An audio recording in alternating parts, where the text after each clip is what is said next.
একজনের প্রশ্ন ছিল, ভাই মেডিকেল ভিসায় মাসে কতবার ভারতে আসা যাওয়া করা যাবে? মেডিকেল ভিসায় কতবার আসা যাওয়া করা যাবে, এই প্রশ্ন কয়েকজনে বলেছে। যারা এই প্রশ্নগুলো করছে তারা কিন্তু মেডিকেলের যাত্রী না, তারা কিন্তু মেডিকেল ট্রিটমেন্টের জন্য যাচ্ছে না, তাদের আত্মীয় স্বজন আছে, অথবা বিয়ে শাদী করেছে, অথবা অন্য কোনো উদ্দেশ্যে যাচ্ছে, অথবা কোনো বিজনেসের পারপাস যাচ্ছে, যেহেতু বিজনেস ভিসা জটিল।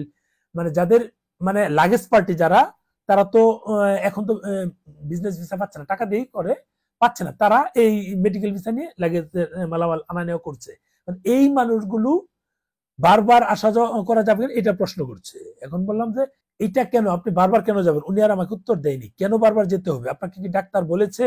বললো যে না, ওইটা ম্যানেজ করতে পারবো।